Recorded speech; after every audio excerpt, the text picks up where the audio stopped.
గొప్ప నిరీక్షణ. ఈరోజు యేసు శిలువ శ్రమలను ధ్యానిస్తూ ఉన్నారు. ఇక్కడ గుర్తుపట్టుకోవాలి, యేసుని మన నిమిత్తం శిలువకు అప్పగించిన వాడెవరు? మన పరలోకపు తండ్రి. రోమాపత్రిక 8వ అధ్యాయము ఒక్కసారి చూడండి. రోమాపత్రిక 8వ అధ్యాయం ఒక్కసారి తీయండి. ఒక్క మాట మీకు చూపించాలి నేను. 31వ వచనం చదువు. ఇట్లుండగా ఏమందుము దేవుడు మన పక్షమునుండగా మనకు విరోధి ఎవడు? అది కాదు. కొంతమందికి ఏం భయం. వాళ్ళు ఏం చేస్తారో, వీళ్ళు ఏం చేస్తారో, వాళ్ళు ఏమన్నా చేస్తారేమో, వీళ్ళు ఏమన్నా దారి కాసి కొడతారేమో, వాళ్ళు ఏమన్నా చేస్తారేమో, ఏమన్నా అటాక్ చేస్తారేమో, ఏమన్నా జరిగిద్దేమో అని ఏం భయం కొంతమందికి. ఇక్కడ దేవుని వాక్యం చెబుతుంది, దేవుడు మన పక్షముననుండగా మనకు విరోధి ఎవడు? మనకు శత్రువై బతికి బట్టగట్టగలిగేవాడెవడు? దేవుడు మనల్ని అప్పగించకుండా మనల్ని ముట్టగలిగేవాడెవడు? తాకగలిగేవాడెవడు? ఇంతైనా సరే మనకు హాని తలపెట్టగలవాడెవడు? మన పక్షమున ఉన్నవాడు దేవుడే. ఏం లేదు, ఓవర్ యాక్షన్ చేస్తే ఏం లేదు. ఒక్కసారి శ్వాసను పైకి తీసుకున్నాడంటే ఇడు పోతాడు. ఆయన శ్వాస ఉచ్ఛ్వాస నిశ్వాసములు సావు పుట్టుకలకు కారణమవుతున్నట్టున్నాయి. తెలుసా మీకు? ఓ పాట ఉంది, అది పాడొచ్చో లేదో మరి. రాజ్యము బలము సాంగు వస్తుందా? ఏం చేద్దాం. అందులో అంటాడు, చావు పుట్టుక నీ శ్వాసలని అని. ఒకసారి అవసరంలా శ్వాస తీసుకుంటే కొన్ని ప్రాణాలు పోతున్నాయి, మళ్ళీ శ్వాస వదిలితే కొన్ని జీవులు పుడుతున్నాయి. ప్రభు దేవుడు ఆయన మన పక్షాన ఉండగా మనకు విరోధెవడు? కోటి మంది విరోధులైతే మాత్రం ఏం చేయగలరు? మీ తండ్రి సెలవు లేకుండా మీ శిరస్సు మీద ఒక వెంట్రుకైనను ఎవ్వడును పెకలించలేడు, తొలగించలేడు, కదిలించలేడు. ఇంకా దడా ఆయాసం ఎందుకు? భయంలో బతికేవాడు క్షణక్షణం చేస్తాడండి. అర్థమైందా? తెగించినోడు ఒక్కసారే చేస్తాడు, ఒక్కసారే చేస్తారు. కానీ భయంతో బతికే వాళ్ళు క్షణక్షణం చేస్తారు. అందుకే చెప్తున్నా, పరిస్థితులు ఏవైనా కావచ్చు, శ్రమలు ఎన్నైనా కావచ్చు, గుర్తుపెట్టుకో, దేవుడు మన పక్షమునుండగా మనకు విరోధి ఎవడు? మనల్ని ఎదిరించి నిలవగలిగేది ఏది? మనల్ని గెలవగలిగేది ఏది లేదు. సమస్త పరిస్థితులను శాసించగల సార్వభౌముడే మన దేవుడు. ఎట్లుండగా ఇంత పెద్ద ప్లాన్ కలిగి ఉండగా పైనంతా కూడా ప్రణాళిక వివరిస్తాడు. ఇట్లుండగా దేవుడు మన పక్షమందుండగా మనకు విరోధి ఎవడు? ఆ తర్వాత చదువు. తన సొంత కుమారుని అనుగ్రహించుటకు వెనుక తీయక మన అందరి కొరకు ఆయనను అప్పగించిన వాడు ఆయనతో పాటు సమస్తమును మనకెందుకు అనుగ్రహింపడు? అద్దుగద్దుగద్దుగా అక్కడే ఉందండి సమాధానం. అది అర్థం కాకపోవటమే మన దరిద్రం.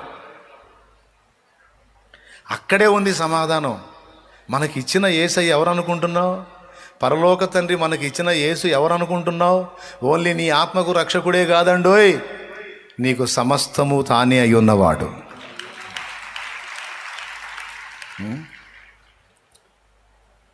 సొంత దేశంలో పనులు సరిగా లేక దూరదేశం వెళ్ళి పైసలు సంపాదించుకొస్తానని ఒక భర్త భార్యకి చెప్పి బయలుదేరాడంట. ఓడలో ప్రయాణం, కొన్ని రోజులు జర్నీ, చచ్చి చెడి టిక్కెట్కు మాత్రం డబ్బులు సంపాదించుకున్నాడు. ఎంతకి? టిక్కెట్కి మాత్రం. భార్య అడిగింది, ఏమయ్యా ఈ డబ్బులన్నీ టిక్కెట్టే వచ్చింది, మరి ఓడలో తిండి తిప్పలు ఎట్లా చేస్తావు అని అడిగింది. పిచ్చి మొహమా, ఓడలో పనులు దొరుకుతాయి, హోటళ్ళు ఉంటాయి, నీకెందుకు, నేను ఎట్లనో తిప్పలు పడి పోయి వస్తా, నాకు అవకాశం ఇవ్వు, నేను పోయి సంపాదించుకొస్తా.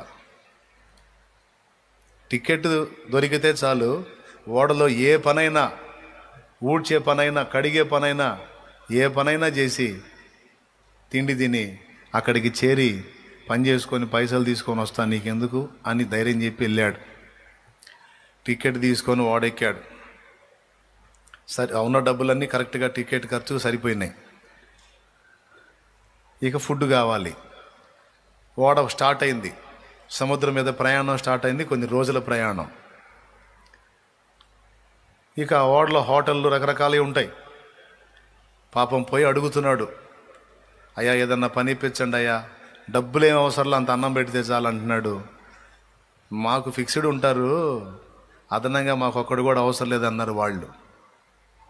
గుండె జారిపోయింది. ఎక్కడ ఎన్ని చోట్ల ట్రై చేసినా ఎక్కడ పని దొరకలా. పని దొరికితే ఏం లేదు, నాకు అన్నం పెడితే చాలు అంటున్నాడు. ఎవరు పనిలే. ఒకరోజు అయిపోయింది, ఎండుకున్నాడు. 2 రోజులు అయిపోయింది, ఎండుకున్నాడు. 3 రోజులు అయిపోయింది, ఎండుకున్నాడు పాపం. 4వ రోజు ఇక లాభం లేదని తెగించాడు, హోటల్కి పోయాడు. పెద్ద డబ్బులు ఉన్నోళ్ళలాగా వాడికి కావాల్సిన అన్ని పెట్టించుకొని తిన్నాడు. ఏం చేస్తారు, సముద్రంలో వేయలేరుగా నన్ను, రోడ్డు అయితే దిగి పోరా అంటారు, సముద్రంలో అయితే వేయలేరుగా, తిన్నవారు ఖచ్చితంగా వాళ్లే పని చేయించుకుంటారులే, నేనైతే ఆకలికి ఉండలేనని తిన్నాడు. మొత్తం కడుపు నిండా తిన్నాడు. 4వ రోజు పాపం 3 రోజులు ఎండుకున్నాడు కదా, 4వ రోజు తిన్నాడు. బరీగా తిన్న తర్వాత భయం పడుతుంది. ఎందుకు, ఊరుకోరుగా. ఇక పైసలు తీసుకుంటారు కదా కౌంటరు, అక్కడికి పోయి చెబుతున్నాడు, అయ్యా ఆకలికి ఉండలేక తిన్నా, మీరు ఏం పని చెబితే అది చేస్తా, డబ్బులు మాత్రం నేను ఇచ్చుకోలేను, నా దగ్గర లేవు అన్నాడు. అప్పుడు ఆ టేబుల్ దగ్గర కూర్చున్నాడు అన్నాడు, డబ్బులు ఎవడు అడిగాడు నిన్ను అన్నాడు. అదేంది సార్ అంత తిండి తిన్నాను, డబ్బులు కట్టకపోతే ఎట్లా అంటే, వారు పిచ్చోడా, నువ్వు టికెట్ తీసుకున్నప్పుడే నీ ప్రయాణానికి సరిపోయినంత ఫుడ్ మిల్స్ బిల్ అంతా కూడా అందులోనే వసూలు చేసుకుంటాం మేము, టికెట్లోనే ఉందిరా మొత్తం, నువ్వు తినేదానికి ఏది కావాలంటే అది తినొచ్చు నువ్వు అన్నాడు.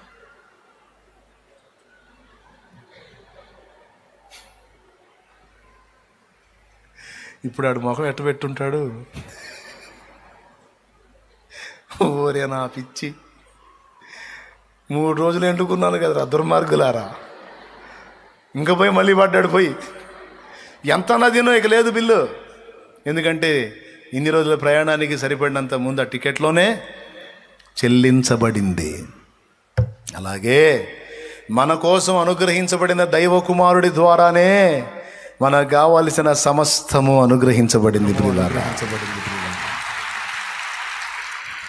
ఈ ఒక్క రహస్యం అర్థమైతే ఎంత బాగుండు మనకి.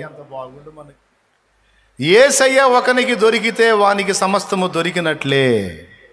అది అసలు సత్యం. అందుకే అడగాలి, ఏం గోరి ప్రార్థనా గదికి పోవాలి అంటే భక్తుడు అన్నాడు, యేసయ్య ఇచ్చేవి గోరి కాదు, యేసునే గోరి పోవయ్యా గదికి అన్నాడు. ఎవరిని గోరి?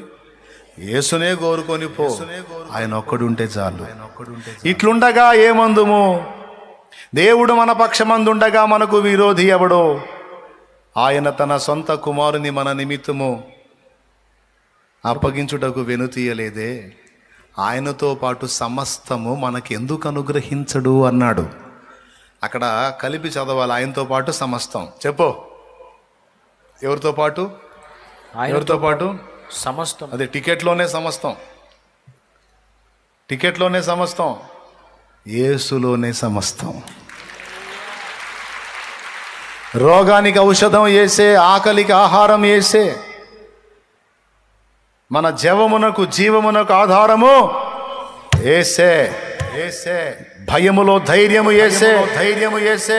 రోగముల ఔషధం యేసే, యేసే. కృంగిన వేళ మన ఉత్సాహము యేసే, యేసే. శత్రువు తరిమిన వేళ మన ప్రాకారము యేసే, యేసే. విషయాలు అర్థం కానప్పుడు మన జ్ఞానం యేసే, యేసే.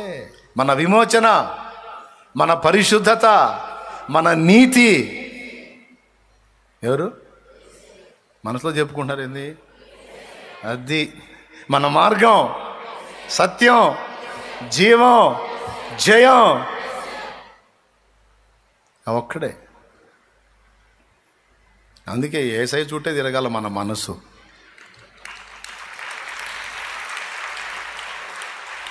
ఓయ్ స్తోత్రం, హల్లెలూయా. పర్లేదు కదా, కానీ నీ పని నువ్వు కానీ. ఈ మాట నాకు ఎంతో ఎంతో ఎంతో ఇష్టం. ఆయన సొంత కుమారుని మన కోసం ఇచ్చేశాడట, బలిగా అర్పించేశాడట. అంటే అక్కడ ఏం చెబుతున్నా, నా ప్రియమైన కుమారుని నీ కోసం అర్పించానే, నాకెంతో విలువైన పాత్రని నీకు అప్పచెప్పినప్పుడు నీకోసం, నీకు సమస్తం నేను ఎందుకేనని నువ్వు భయపడుతున్నావు? నీ విషయంలో నేను ఎందుకు బాధ్యత కలిగి ఉండనని కృంగిపోతున్నావు? నీకోసమే కదా సిలువనెక్కింది నా కుమారుడు. నిన్ను ప్రేమించే కదా బలై ప్రాణం పెట్టింది. ఇన్ని చేసినవాడు నీకు దూరం అవుతాడా? నిన్ను చేయి విడుస్తాడా? నీకు అనుమతించబడేవన్నీ కూడా. ఇప్పుడు చెప్పండి, శద్రకు, మేషాకు, అబేద్నెగోలకి అగ్నిగుండ ప్రవేశం జరిగిన తర్వాత వాళ్ళకి మహిమ వచ్చింది, దేవునికి కూడా మహిమ వచ్చింది. వచ్చిందా రాలేదా? ఒకవేళ అది అనేది జరగకపోతే అక్కడ దేవునికి మహిమ ఉండదు, భక్తులకి మహిమ ఉండదు. బైబిల్లో ఒక పేజీ. స్తోత్రం. ఇప్పుడు చెప్పండి, వారి అగ్ని ప్రవేశం ఎన్ని విధాలా దేవునికి మహిమ వచ్చిందా? బబులోను సంస్థానం సాష్టాంగపడిందా? భక్తులకు ఘనత వచ్చిందా? అంతేకాదు, మనందరం కూడా విశ్వసించడానికి ఆధారం దొరికిందా? అంతేకాదు, భవిష్యత్తులో సంఘం ఎలాంటి పరిస్థితిని ఎదుర్కోబోతుందో ముంగుర్తు సూచన దొరికిందా? మరి ఇవన్నీ రావాలంటే భక్తులు ఎందులోకి పోవాలా?